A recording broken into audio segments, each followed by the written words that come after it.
Certa vez, um pastor acostumado a lidar com adolescentes sugeriu: troque sua ansiedade por um propósito. Essa seria uma forma de sintetizarmos a história dessa semana. Isaías poderia ter ficado ansioso com a visão que ele teve, mas ele preferiu deixar Deus agir e se colocou à disposição. Ele aceitou o chamado. Você está disponível é o tema da lição dessa semana. Eu sou Matheus Diniz. E eu sou Neila Oliveira. E você está no canal LAMED, onde você estuda a Bíblia de um jeito diferenciado. E é isso aí, se você é novo aqui, não perca essa história muito atual sobre algo que nós jovens vivemos bastante, a ansiedade. Por isso, inscreva-se, participe aqui conosco, deixe o seu comentário, o seu like e também compartilhe com seus amigos. E agora sim, vamos para o vídeo. Uzias havia governado o reino de Judá com sabedoria. Ele fez várias obras importantes, reconstruindo e fortalecendo as cidades do reino. Mas a Bíblia nos diz que quando ele ficou poderoso, acabou se enchendo de orgulho e isso levou à sua queda. Uzias desobedeceu a uma ordem direta de Deus e quis fazer algo que apenas os sacerdotes poderiam fazer: queimar incenso no altar. Ele não aceitou a repreensão e insistiu na desobediência. E como castigo, Deus o tornou leproso, e assim ele ficou até a sua morte. Isaías era um jovem da linhagem real. Estava no fim do reinado de Uzias quando ele foi chamado para ser mensageiro de Deus. Isaías acompanhou o afastamento do povo de Israel dos caminhos do Senhor. Os males que tinham atingido o reino do norte agora estavam à porta do reino de Judá. As pessoas foram perdendo a noção do certo e do errado e se tornaram cada vez mais egoístas. Elas só pensavam em si mesmas e não se importavam mais com os outros. Adquiriam suas riquezas, pervertiam a justiça e não tinham compaixão com os pobres. Até mesmo os juízes do povo eram corruptos. E vejam o que é escrito sobre essa situação aqui. Os poucos que permaneciam fiéis a Deus eram tentados a cair no desespero. Parecia que o plano de Deus para Israel estava à beira do fracasso total. Isaías também se questionou se ainda havia jeito para a nação de Israel. Era desanimador contemplar aquele cenário. Ele estava no pátio do templo quando de repente aconteceu algo surpreendente. Veja o que foi. De repente ele recebeu uma visão do Senhor, assentado num trono alto e exaltado, e a aba de sua veste enchia o templo. De cada lado do trono, os anjos uniam suas vozes nas solenes palavras: Santo, Santo, Santo é o Senhor dos exércitos, e a terra inteira está cheia da sua glória. Até que a coluna, o pilar e a porta de cedro pareceram sacudir com o som, e o templo se encheu de louvor.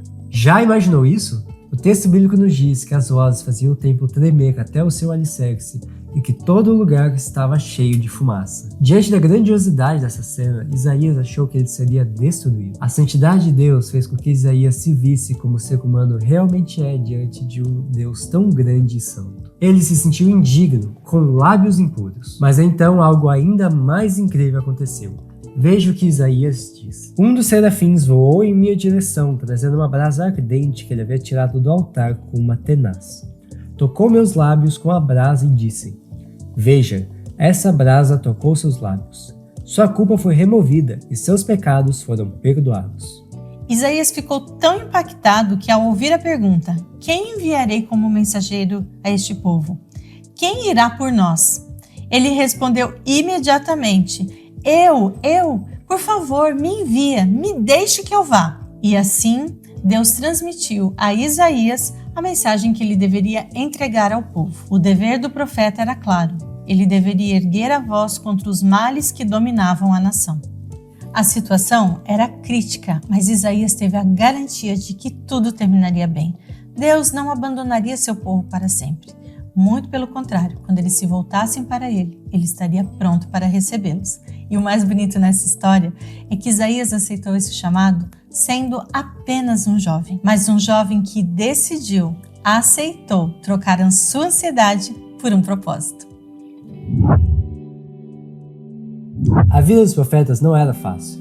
Hoje, nós temos o registro na Bíblia e seus nomes são conhecidos, contando o final das histórias, provando que eles estavam certos e no final foram recompensados. Mas eles tiveram que viver pela fé na missão que Deus lhes havia concedido. A missão de Isaías produziria resultados, embora os males que se multiplicaram por muitas gerações não fossem removidos em seus dias. Ele deveria ser um mestre corajoso e paciente, um profeta de esperança como também da condenação. um remanescente seria salvo. Mas para que isso acontecesse, ele deveria transmitir mensagens de súplica à nação rebelde. E agora chegamos ao momento dos abraços e a gente vai começar com uma base internacional. Base Conexión, da Igreja de La Paloma del Espírito Santo, Paraguai. Para os adolescentes da Igreja Popular Nova da cidade de Corumbá, Mato Grosso do Sul. Base Herdeiros de Hortolândia, da cidade de Hortolândia, São Paulo. Para os adolescentes da Igreja da cidade de Campo Novo da cidade de Campos dos Goytacazes, no Rio de Janeiro.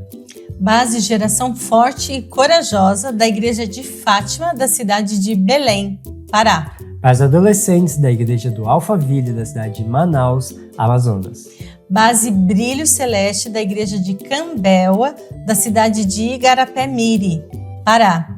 Para a base Anjos da cidade de Cândido Sales, Bahia. Para os adolescentes da cidade de Jatobá, Pernambuco. Para o PG Alfa da Igreja do Basílio, da cidade de Ilhéus, Bahia. Para os adolescentes da Igreja 4, da cidade de Coari, Amazonas. Para os adolescentes da Igreja Central da cidade de Limeira, São Paulo. Base Conectados da cidade de Campos dos Goytacazes, Rio de Janeiro. E também para a base Filhos de Israel da cidade de Alenquer, no Pará. Muito bem, é isso aí, que bom que você ficou com a gente até o final. Não se esqueça, se você ainda não é inscrito, se inscreva agora. Também deixe o seu like, seu comentário, compartilhe com seus amigos e esteja com a gente na próxima semana. A gente se vê. Tchau, tchau.